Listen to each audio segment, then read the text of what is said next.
what do victims of crime really want? Does the author of the harm have real remorse? Does he or she understand what was taken from the receiver of the harm? Restorative justice is happening everywhere in different degrees. It's happening in Pennsylvania for juveniles, Washington, D.C. for 18-year-olds and under, for all offenses, including sex crimes. And we hear it oftentimes that hurt people hurt people. And while that may not be an excuse, and I'm not suggesting it should be, it's something we have to really acknowledge the victim in everyone in order to have healthier, sustainable, safer communities. I'm Jason Dixon with Metro Transit Police, and I've been with the Transit Police for about 10 years, going on 11. At that point, I knew he was in a world of trouble because the charges that I was going to bring to the table, assault on a police officer, resisting arrest, these were big charges. This kid was going to go through the system, talk to his lawyer, see the judge, get whatever he gets, he goes out the door, now he has a record, and he does it all over again. And to me, 10 years in the system dealing with juveniles, that doesn't work. You know, you have these cases of kids, if you could reach them early and let them talk to the victim, let them see the real damage they did, and then give them an opportunity to try to fix it. I needed this young man to look me in the eye, tell me why he did what he did, tell me if he was truly sorry. Really blew my mind. I'm like, this is the young man that put me in the hospital. And here we are conversating, talking, laughing, and you know, I could bring him to my house, introduce him to my family, and wouldn't have a problem taking him to a cookout or something. And vice versa, you know, and like I said, the regular way of doing things, you wouldn't have this result. You would have a bitter juvenile put through the system, still not understanding what he or she did wrong, and then probably going to repeat what they did because now they have a chip on their shoulder. This program is to me it's long overdue. It's something that has been needed for these kids for a long time. My sexual assault case was the first in North America to conclude with restorative justice through the courts. My work has been featured through Forbes, BuzzFeed, Mel Robbins' show, HuffPost, and more. In 2016, I experienced rape from a stranger. I didn't want nothing, and so I did choose to report. I had a huge need for my assailant to humanize me, but I also did have that need to humanize him. I was having nightmares about him. I was having flashbacks, and he was like this big, scary entity to me. I was really in awe of all of us for being able to take something so horrible and then to sit down and actually find closure. I had only met my assailant during the assault, that one time in preliminary trial, and then at the circle. I knew all about what I wanted to know about, and I didn't know about what I didn't want to know about. And to me, that's such a reflection of a survivor-centered process. This trauma where my mouth was covered and my no was not heard, for the first time since that, people are actually listening to what I want, and they're actually caring about what my needs are in order to heal and to be okay. So every sort of non-consensual and disempowering experience I had with the punitive system, it was totally different in restorative justice. It's a very disheartening perspective to just kind of accept that, well, you know, this person experienced trauma, they're going to be like damaged for the rest of their lives. And this is another reason that I share a lot about this, and I do the work that I do with women like directly, is because I don't subscribe to that narrative. Like, my life is way too precious for me to feel damaged for the rest of my life. I feel more empowered than I did before the assaults happened. My needs as a survivor matter.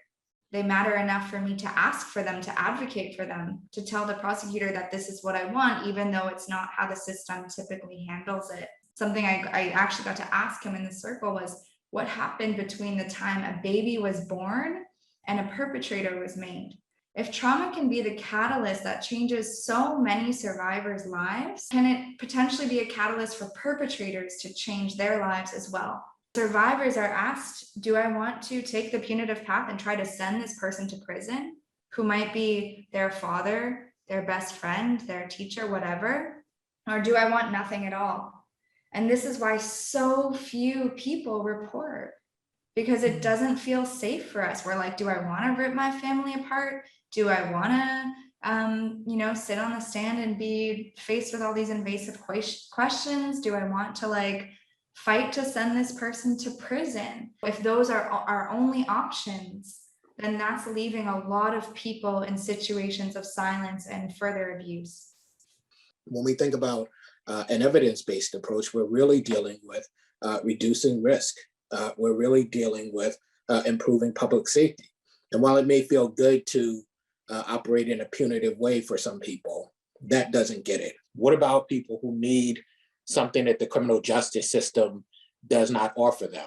And I can tell you that almost 40 years ago, I was a person who experienced sexual harm. And for me, even as I think about it now, there are parts of that experience that are as present as they were in that moment, as real, including sights and smells and some of the things that happen. And while that person never found themselves inside of the system, what I needed was healing. What I needed was to understand some things about my experience. What I needed was not the things that I can get out of the system as it's constructed, because our system is constructed in a very punitive way that is not about my healing. It's about we punish this individual and we call that good for the victim, but none of that would have been good for me. And so I spent a lot of years figuring out, how do you heal from this? And how do I reckon with some of the things that I have in my mind about the experience itself? I've been proud to co-sponsor this work. I don't think it's all that controversial. If we can't seek answers, then we're not seeking justice. And answers require that we seek understanding.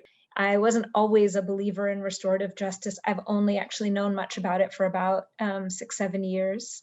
And before, when I worked at a foundation in my last job, I'd heard about restorative justice and I was pretty skeptical about it. It seemed to me kind of idiosyncratic and hard to perform, and I couldn't understand why any victims would agree to do it. One day when I first started at my current job at the DC office of the Attorney General at Ballou Senior High School, which is a large public school in Washington, DC.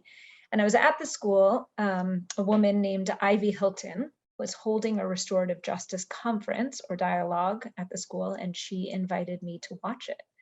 There had been a fight between two high school students, and it wasn't really a fight. It was kind of a pummeling. One boy just beat the lights out of another boy in a classroom, punching him repeatedly in the face, not stopping until a teacher had to pull the boy off of the other one.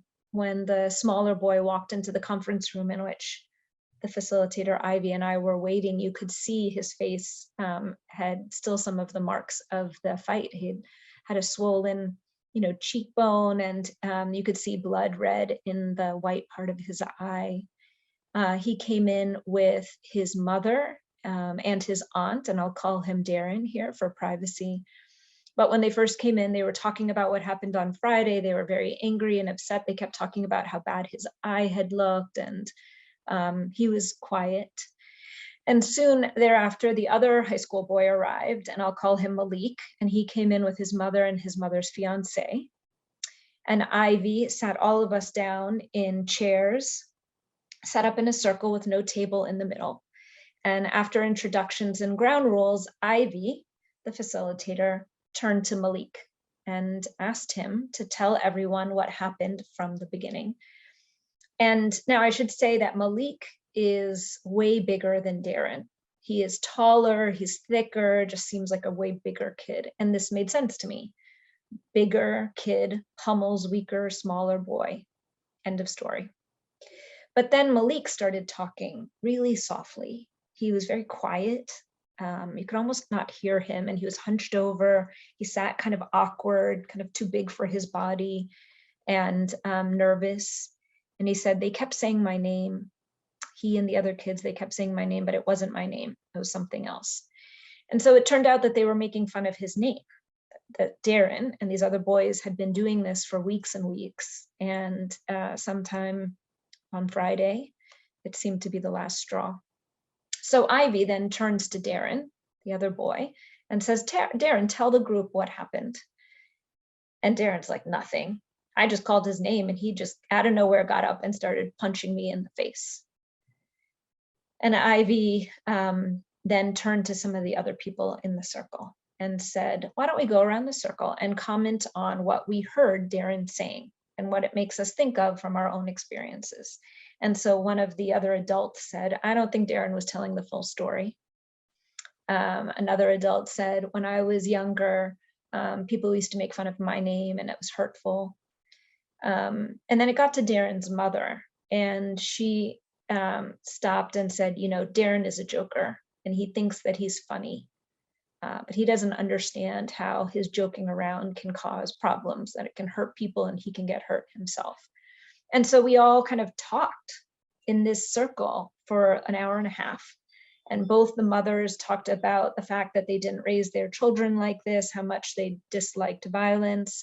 Malik's mother talked about working 2 jobs and having to raise her children, and commuting by bus and having to miss work on Friday when the school called her to pick up her son, and then miss work again today on Monday, and about her boss was going to be mad. When it got to Darren's mother, she told her son, you know, people look at Black boys in Southeast DC and assume that they are violent kids. And she said, I know you're not a violent kid. I just don't want you to end up dead or a number. She started crying. And so the circle went on, and both parents apologized to the other parents for what their sons had done. Malik's mother at some point said to Darren's mother, if I see you on the street, you'll know that you have a friend. But she also said, you know, I heard a lot of rumors about this fight since Friday. I heard that the boy called my son a bee, that your family was going to bring their people to this meeting. And she said, this morning I woke up and I said, Lord, help me. I'm going down to Baloo to brawl today. And that's why I brought my fiance with me. And then she said, but now I realize that we've made friends. I don't think this should have happened, but I want to thank these boys for bringing our families together. And now the boys were really uncomfortable. It was really quite hard for Malik to admit what he'd done in front of the person who he'd hurt, and also his family, and in front of his own family. And Darren was forced to admit the role that he and his friends had played in taunting Malik. And it also seemed that the boys didn't often hear their mothers talk openly about their hopes and fears for their sons. And when the moms cried, you could see how painful that was for the boys. But it was the adults around the circle, the community itself, and it wasn't me and it wasn't Ivy, the facilitator, who talked to Malik about how violence was not an appropriate response, but they did so in a way that expressed empathy and compassion towards him. And Malik's mother's fiance at some point mentioned to the group that he goes to a boxing gym, and he offered to take the boys there together. And later we learned that he did do that. And at another point in the 1.5 hours, Darren's aunt started to ask Darren, well, what are you going to do the next time your friends want to tease Malik? And Darren was like, nah, it's not a problem. It'll be fine. But she wouldn't let it go. And she said, no, pretend I'm your friend. And I say, hey, Darren, let's go. Come, let's do this. What are you going to say? And then he said, nah, like in character. It's not like that. He's cool. Don't worry about it. I got this. And they went back and forth several times. They practiced. And towards the end of the conference, the boys each apologized. Ivy made them do it again for a second time with eye contact. The group came to an agreement about what Malik and Darren both had to do, and each promise was written down and signed. They talked about how they would behave when they saw each other in the future, in school and on the street. They talked about how they were going to tell their friends what had happened and how they were going to talk about this incident on social media going forward. And then the agreement was kind of signed and finished, and that was it. We all got up, the moms hugged, the boys did that, nod shoulder thing that they do, and then everyone left. But I was floored. Darren was hurt and with injuries. And in DC, Malik would have been charged with assault. And I'd been a public defender for many years as my first job. So I knew what would have happened to Malik if he had gone to court, like many other of my clients. After the fight at the school, court Malik would have been questioned and handcuffed and arrested in front of his administrators, teachers, students, whoever was around, whoever was peering through the windows. He'd spent a night locked up pending court. And then the next day, from early in the morning, he would be held in a cell block behind the courtroom for hours until his case was called. And in that time, for a few minutes, he'd be visited by a court-appointed lawyer, someone like me, asking about the details of his life and the details of the crime. And to court Malik, his lawyer is the one person who knows the worst of what he's done. And this is what she'll say to him: "We can beat this. The government's evidence isn't that strong. Just don't admit that you did anything. Don't say anything, and I'll do all the talking." And as defense attorneys, we need to do this because we're trying to build trust quickly and show our client and his family that we're on his and their side. And we're investing into a bank account that will pay us back later when we have to have those hard conversations about going to trial or taking a plea. We're also, though, inadvertently undermining what the research shows is fundamental to a person changing his behavior, and that is taking responsibility for his actions. Court Malik will be what they read about on the police report and what I first saw when I met Malik, a large teenage boy who violently assaulted a smaller kid in his class. The prosecutor and the judge will never treat Malik as the kid who struggles in school because he's painfully shy and lost his father when he was 8 years old, which he did, and who takes really good care of his younger sister. And the prosecutor will look at court Malik and will think about Darren, the victim. And as a prosecutor, that's his job, to do justice for the victim, Darren, and his mother and the community. And so he will fully prosecute. And back in the courtroom, a probation officer will stand up and read off every worst thing about court Malik in the courtroom as he stands there, restrained at the wrists and at the ankles, in shackles, and in a jumpsuit standing next to his lawyer. The probation officer maybe will say mediocre grades, spotty school attendance, probably hanging out with the wrong crowd. For Malik, at his age, who he is and what he thinks of himself is inordinately influenced by what others think of him. He looks tough and hardened, but Malik's self-esteem is very fragile and his psychological development is vulnerable.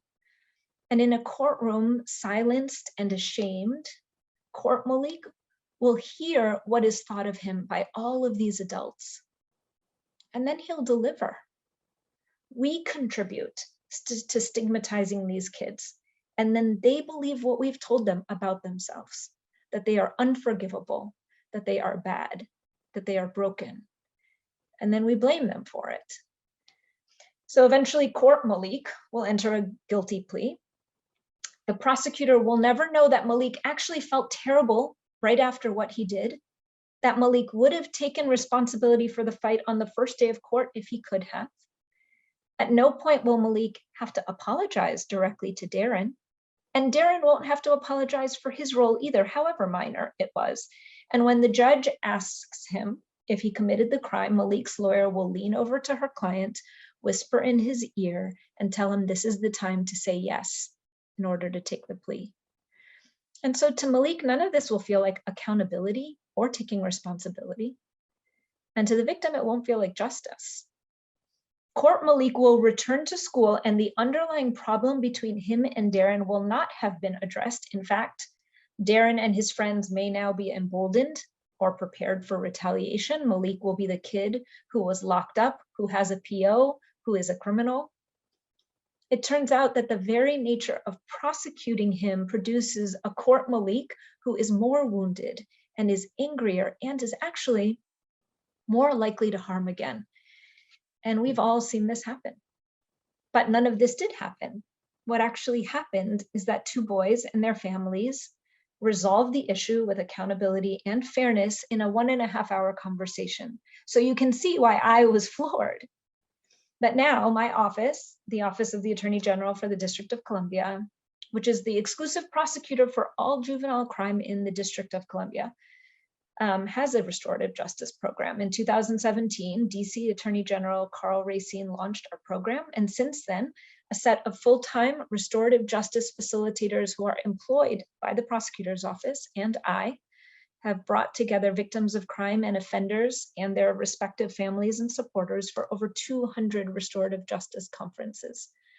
We have successfully used restorative justice in stabbing cases, in carjackings, in burglaries, instead of traditional court processing. For a while, our most common cases were low-level, simple assault, low-level robberies, but today we focus on serious violent crime. Our restorative justice caseloads consist of robberies, gun offenses, carjackings, and assaults. And the reason that we take serious violent crime when the victim is interested is because we know that handling those cases with restorative justice is the best shot we have at changing behavior of those youth and reducing recidivism. And it turns out that the research bears this out. The most rigorous research on restorative justice to date is a set of 12 randomized controlled trials that were done in the UK and Australia from 1995 to 2004.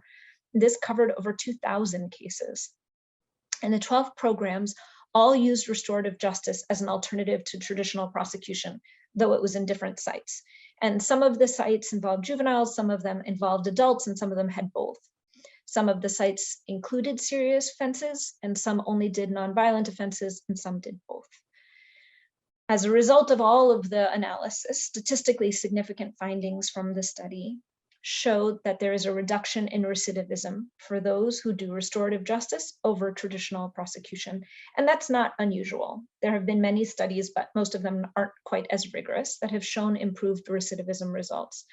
But two important conclusions came out of this massive study of 12 sites. And one is that the recidivism reduction was greater for serious violent crime than it was for nonviolent crime. And the second is that the recidivism reduction was actually greater for adults than it was for juveniles. And an interesting aside, at all of those 12 sites, and this study and the sites were all funded by a single funder, at all of those 12 program sites situated across 2 countries, it was the police officers who facilitated the restorative justice meetings between victims and offenders. So the question is, what is it about restorative justice that is more effective at reducing crime than traditional prosecution? And to me, it's the difference between shame and guilt, which Brené Brown talks about. Shame says, I am a bad person. And guilt says, I did a bad thing. Brené Brown says that shame is highly correlated with things like addiction, depression, self-harm, and violence. But guilt is different.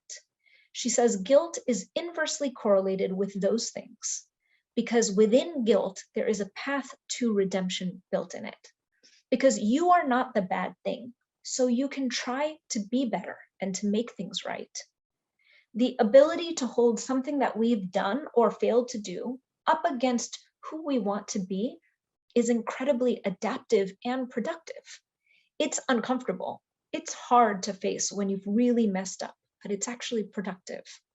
It's how we learn from our mistakes. And I believe that's the heart of restorative justice. We had a case in which a young person tried to rob a woman. She resisted, and in a panic, he shot her, and a bullet grazed her body. So a restorative justice facilitator from my team went to speak to the young person, and he is immediately effusively remorseful. I didn't mean for this to happen. I'm so sorry. Please tell the lady I'm sorry. So then the facilitator meets with and speaks to the woman, and she is scared and she's traumatized. But after thinking about it, she is open to doing restorative justice. So the facilitator works with the victim for a while, but actually she's unable to talk about what actually happened for a while. And usually we don't disclose anything that either side has said to the other, but in this case, the facilitator talked to the boy and asked him permission to tell the woman what he said, and he said yes. So when our facilitator tells the victim that the youth said he wants her to know that he's so sorry and that he hopes she's okay, she breaks down into tears, sobbing, and at this point is finally able to start to talk about what happened to her. Now, this case was unique because this case actually went to disposition or sentencing, which almost none of our cases do, because restorative justice is an alternative to adjudication. But in this case, for various reasons, it was an anomaly.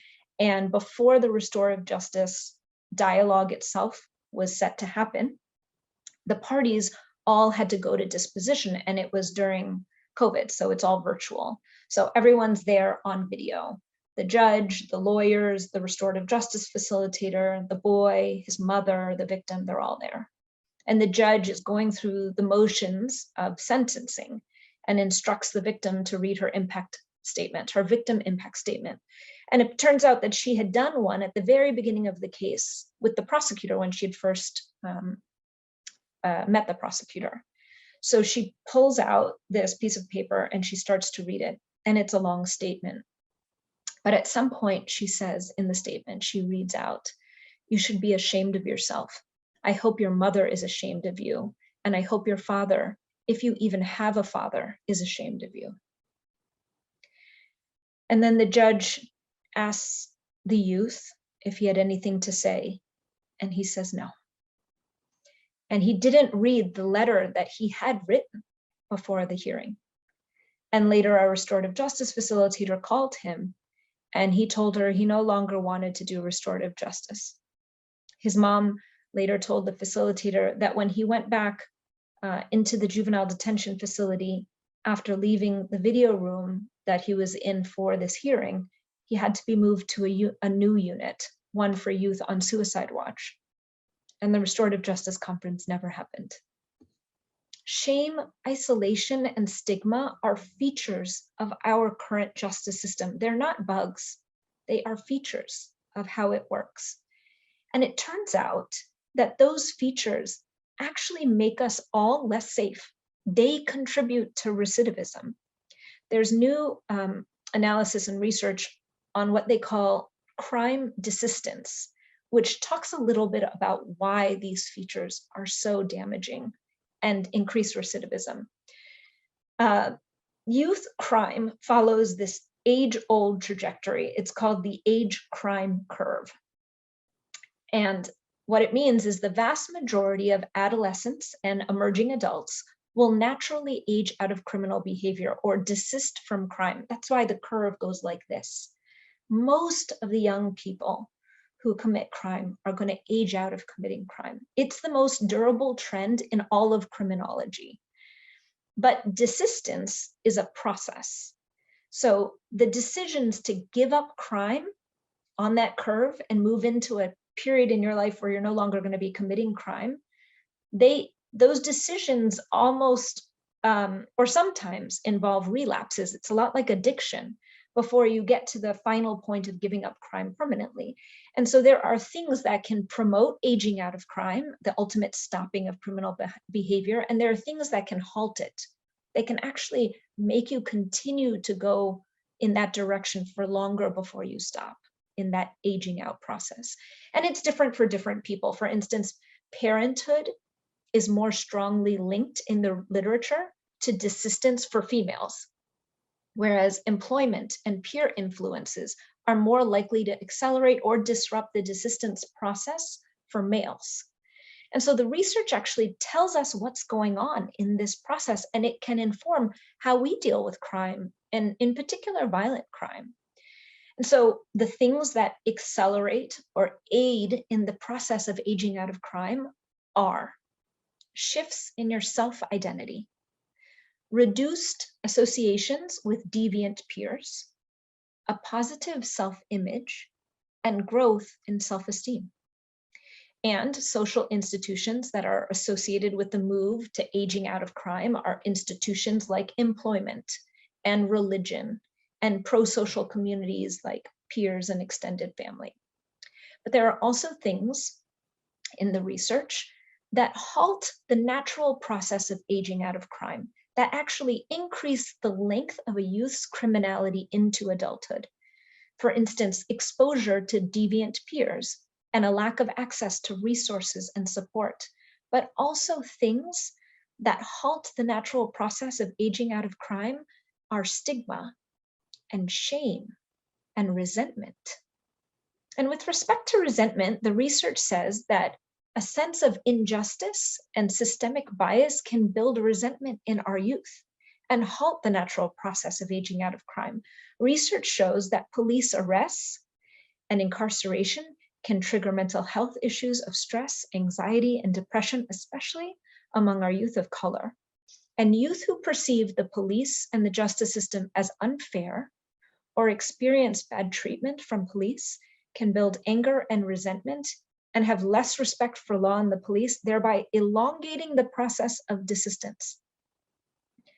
Now, studies show that offenders who go through restorative justice see the process as fair and just, and more so than they do the criminal justice system.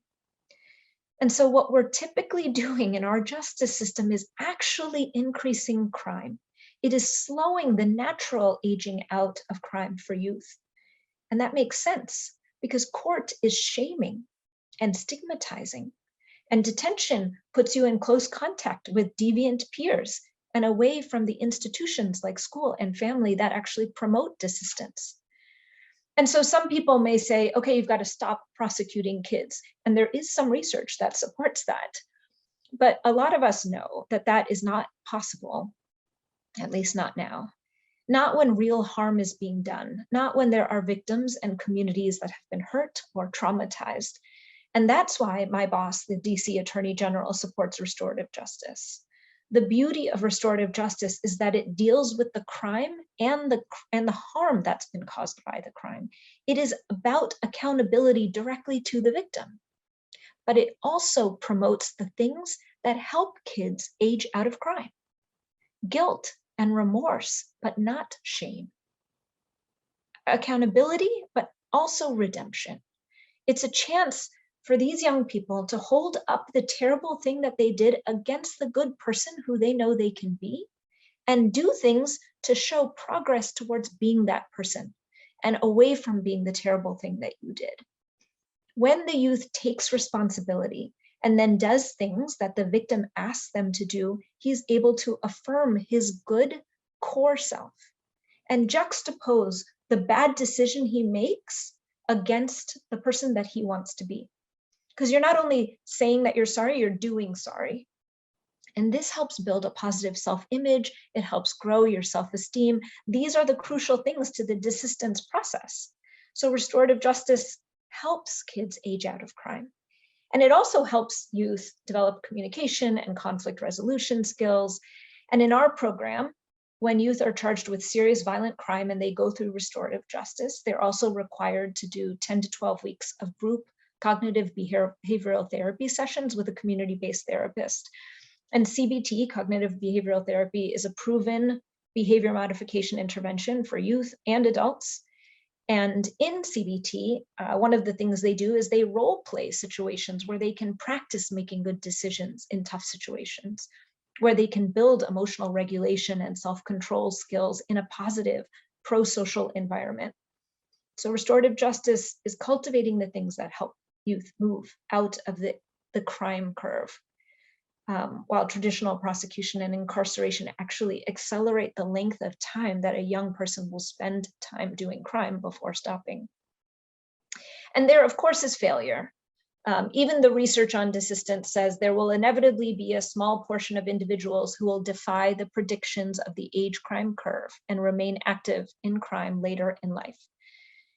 And for some youth in DC, we do prosecute fully, and we do have to take them off the streets and out of communities, but not many.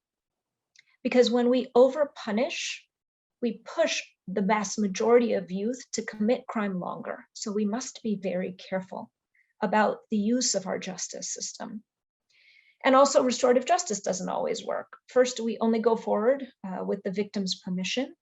In instances in which the restorative justice conference or the dialogue doesn't work, or the youth doesn't stick to the agreement he promised to, or he doesn't complete the required cognitive behavioral therapy courses, the case just gets handed back to the prosecutor for traditional prosecution. But we've done more than 200 cases, restorative justice conferences, and only about 10 have been returned for prosecution. And not all victims agree to do restorative justice, but when our restorative justice facilitators sit with victims, even those who've been badly hurt, and hear about their pain, and listen to their anger, and walk with them, far more of them than you would ever expect agree in time to do restorative justice. And those who do restorative justice feel more satisfied than those who choose to go to court. And some victims choose to do restorative justice because they are generous and charitable, and they don't want to ruin a kid's life.